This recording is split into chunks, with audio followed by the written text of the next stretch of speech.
Sydney harbour bridge हा इथं आहे आणि इकडे ओपेरा हाऊस आहे, परंतु माझं मन जरा वेगळ्या जागेकरता चाललेलं आहे। त्याचं कारण मला तुम्हाला सिडनी क्रिकेट ग्राउंडची सफर घडवायची, त्यामुळे आता इथं थांबायला नको, तुम्हाला सिडनी क्रिकेट ग्राउंडला नेतो। चला, सिडनीच्या ट्रेननी आणि बसनी गेलो, आता सिडनी क्रिकेट ग्राउंडला या लाईट ट्रेननी चाललोय। म्हणजे ट्रेनपेक्षा छोटी, ट्रामपेक्षा नक्कीच मोठी।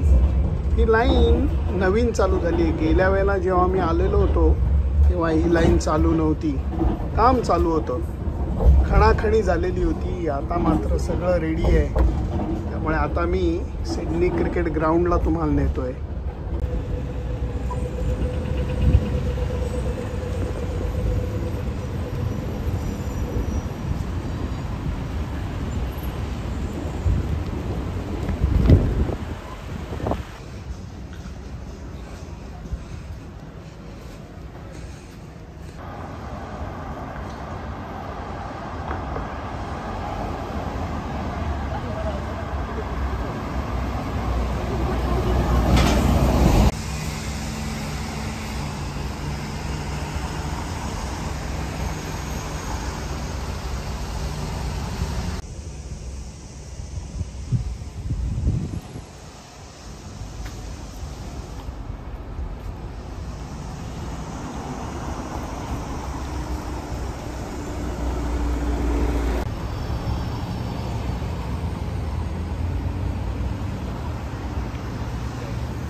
सेंट्रल स्टेशनहून थोडासा चढणीचा, जणू काही एखाद्या टेकडीवर आपण चढत येतो तसा वॉक करून मी आता मूर पार्कला पोचलेलो आहे। अशक्य मोठं हे मोकळं ग्राउंड आहे, खेळाची मैदानं आहेत आणि लांब जे ते टॉवर दिसत आहेत, अहो ते दुसरं तिसरं काही नाही आहे, सिडनी क्रिकेट ग्राउंड आहे। चला सिडनी क्रिकेट ग्राउंडला जाऊया। या मूर पार्कमध्ये चालतानाच हळूच रस्ता बदलायला लागतो, कारण मध्ये असं क्रिकेट विकेट येतं, त्यामुळे त्याला तर क्रॉस करून जाता येत नाही आणि गेलंही नाही पाहिजे। बाजूनी जाऊयात आपण। सिडनी क्रिकेट ग्राउंड जास्त लांब नाही आहे,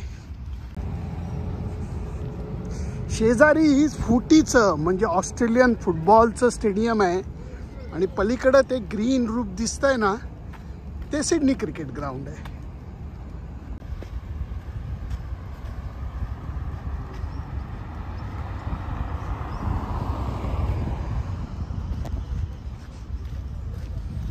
भव्य असं सिडनी क्रिकेट ग्राउंडच्या अगदी जवळ येऊन आपण ठेपलोय।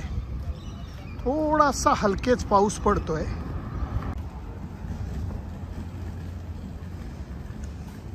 सिडनी क्रिकेट ग्राउंडच्या आवारात आपण येऊन पोचलेलो आहोत आणि एक एक पुतळे ऑलरेडी माझं स्वागत करायला लागले। अर्थात रिची बेनोचा पुतळा आणि हा आहे स्टीव वॉचा पुतळा।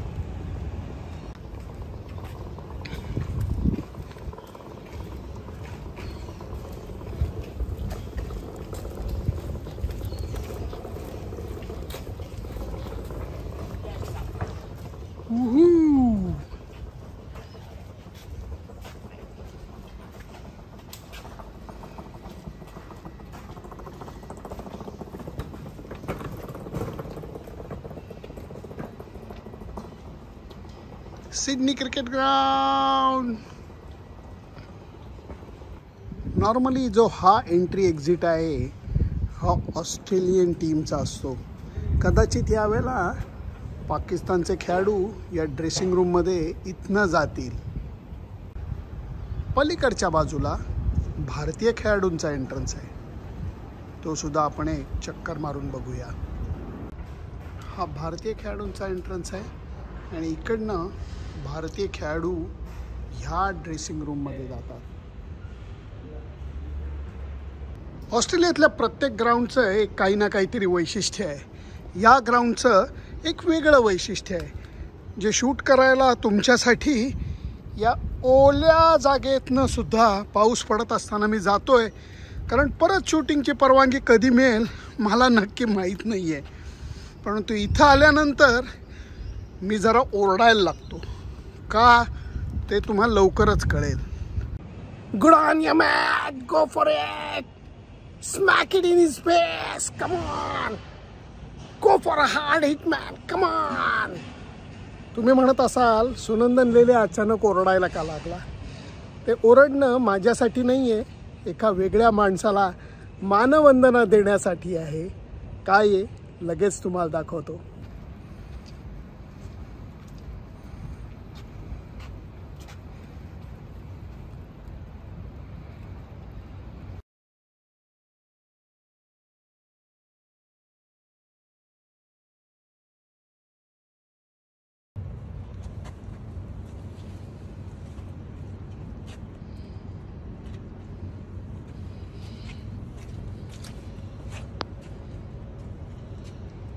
Bye bye Yaba.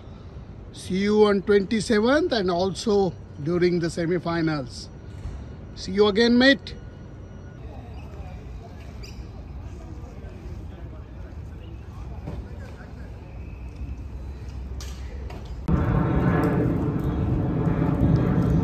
एकाहून एक सुंदर पुतळे इथं तयार केले जातात. योग्य खेळाडूंना योग्य मान दिला जातो. मेलबर्न क्रिकेट ग्राउंडला जसं काही क्षणाकरता अक्षरशः बाउंड्री लाईनवरती जाता आलं होतं, तसंच आता तुम्हाला बाउंड्री लाईनवरनं सिडनी क्रिकेट ग्राउंड दाखवतो. क्या बात आहे. प्रेमात पडावं अशी जी काही मैदानं आहेत त्याच्यापैकी हे एक आहे. वाव. सिडनी क्रिकेट ग्राउंड आणि भारतीय संघाचं एक वेगळं नातं आहे. तुम्हाला खरंच सांगतो, इथं हॉलंड विरुद्ध मॅच आहे, नेदरलँड्स म्हणजे, म्हणून ती मॅच कमी महत्त्वाची ठरत नाही, कारण आता गिअर पडलाय. आता तो लय जी मिळाली आहे ती घालवायची नाही आहे. पण ह्या मैदानावरती आलं की इथली सुंदरता, आधुनिक आणि पारंपरिक याचं योग्य मिलाफ हे बघून मला भारावून जायला होतं.